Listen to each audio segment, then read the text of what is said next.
কলকাতায় 4 বছরের শিশুর অস্বাভাবিক মৃত্যু। মৌলালির একটি বেসরকারি নামী স্কুলের নার্সারির পড়ুয়ার মৃত্যু। গতকাল সকালে পুলকারে স্কুলে যায় সেই ছাত্র। স্কুলে যাওয়ার পথেই অসুস্থ। স্কুলে গিয়ে বমি শুরু হয়ে যায় খুদে পড়ুয়ার। আগের দিন থেকেই অসুস্থ ছিল বলেই দাবি। আর অসুস্থ পড়ুয়াকে এনআরএসে নিয়ে যাওয়া হলে তাকে মৃত বলে ঘোষণা করেন চিকিৎসকরা।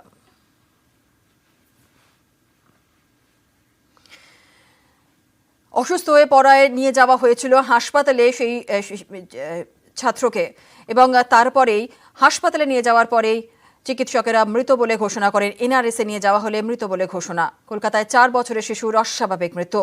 মৌলালির বেসরকারি নামী স্কুলে নার্সারি পড়ুয়ার মৃত্যু। গতকাল সকালেই পুলকারে স্কুলে যায় সেই ছাত্র। আর স্কুলে যাওয়ার পথেই অসুস্থ বোধ করে সে। স্কুলে গিয়ে বমি শুরু করে খুদে পড়ুয়া। আগের দিন থেকেই অসুস্থ ছিল এমনটাই দাবি। অসুস্থ পড়ুয়াকে এনআরএসে নিয়ে যাওয়া হলে মৃত বলে ঘোষণা করেন চিকিৎসকরা। সকাল 7টায় বাড়ি থেকে পিক আপ করেছিলেন? আচ্ছা, তারপরে অসুস্থতা কি গাড়িতে উঠেই শুরু হলো? ওটা হচ্ছে অসুস্থতা ও ফিল হয়েছে গাড়িটা যখন মাঝ রাস্তায় চলে এসছে তখন। সেটা কোন জায়গাটা তা? এবার ড্রাইভার বলেছে তুমি চলো, চন্দনবাবু ওখানে আছে, ওখানে নেবে তো ওদের একজন গার্জেনে ছিল আমার সঙ্গে, সেম ক্লাসের মায়ের বান্ধবী এবং ওই বাচ্চাটারও ফ্রেন্ড। উনি আর আমি দুজনেই ছিলাম। আমরা গাড়ি ওয়েট করছিলাম ওরা কখন আসবে হ্যান্ড ওভার করবো। তার মধ্যেই বাচ্চা পুরো অচৈতন্য হয়ে গেল। একদম 5-7 মিনিট 10 মিনিট পরে এসে দেখলাম পুরো ঘাড় ফাড় রক্ষে গেছে একদম। তো ওই অবস্থাতেই আমাদের স্কুলে সবাই জিডি হসপিটালে নিয়ে যায়। আমরাও জিডি হসপিটালে নিয়ে গেলাম। জিডি হসপিটালে নিয়ে যাওয়ার পর জিডি হসপিটাল বললো আমরা কোনো পাস পাচ্ছি না। তখন দেখলো অলরেডি মানে ওর প্যান্টটা দুটো খোলালাম, উপরে প্যান্টটা স্কুলের প্যান্ট খোলালাম ইউনিফর্ম, পেছনে ভেতরে জাঙ্গিয়াটা খোলা, দেখলাম অনেকটা ফটি করে ফেললে বাচ্চা। गेट पे जो इन्फॉर्मेशन आई है, गेट के through the coordinators inform me, ठीक है, then I ask the coordinators to call the parents to confirm whether this information is correct or not, ठीक है, and then from the uncle of the boy the detail information was got.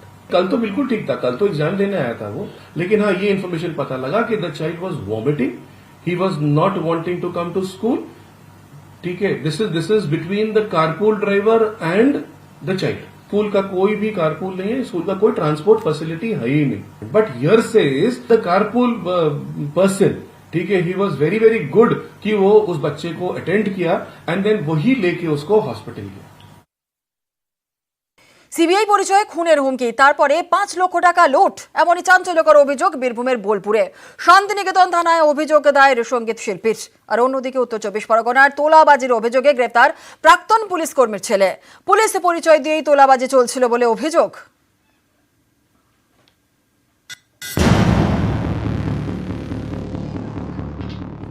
CBI থেকে বলছি, অভিযোগ phone করে এমনই বলা হয়েছিল, তারপর খুনের হুমকি দিয়ে লুট 5 লক্ষ টাকা, এমনই অভিযোগ করেছেন শান্তিনিকেতনের সঙ্গীত শিল্পী সুনিধি নায়েক।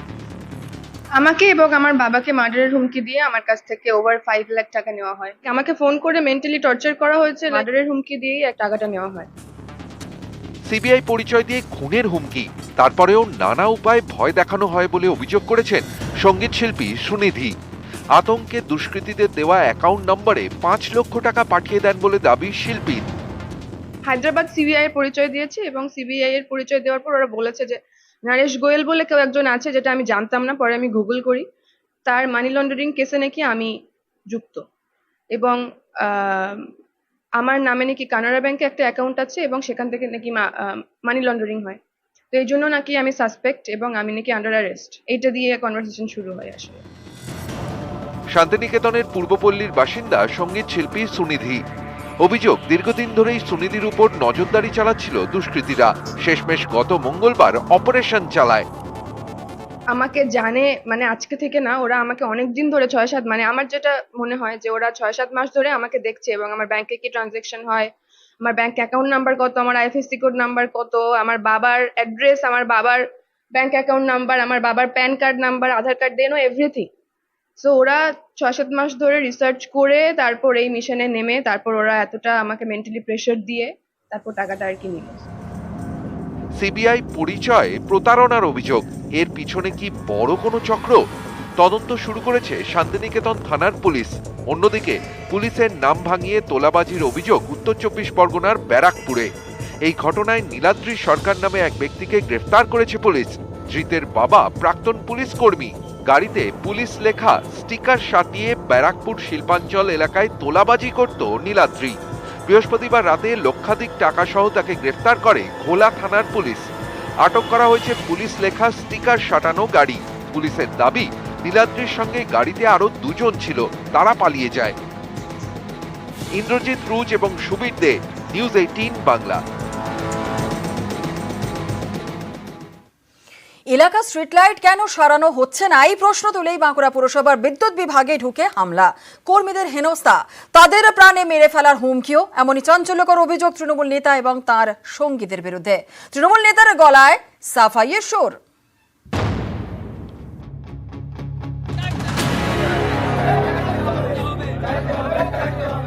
এটা বাঁকুড়া পুরসভার বিদ্যুৎ বিভাগ।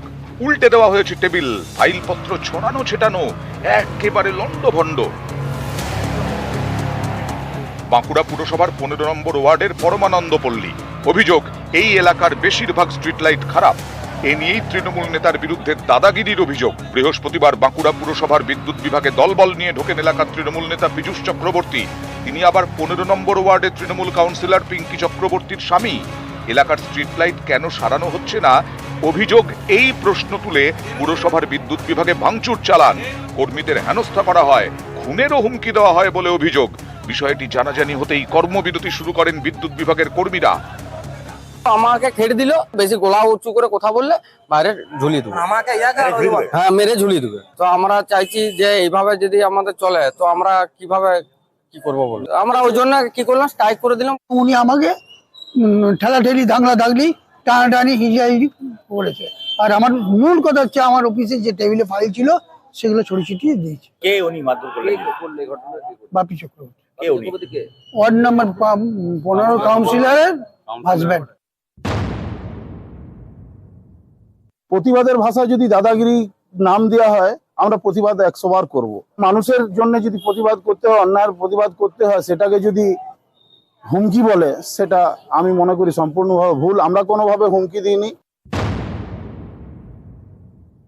ব্যাপারটা আমি এইমাত্র শুনলাম যে তারা কর্মবিরতি করেছে এবং ঘটনা ঘটেছে। তো আমি আমার কর্মীদিকে বলবো যে কিন্তু পুজোর সময় যাতে কাজটা চালিয়ে যায়, যদি কিছু করে থাকে আমরা নিশ্চয়ই তার ব্যবস্থা গ্রহণ করব। আমরা আমাদের কর্মীদের পাশে আছি।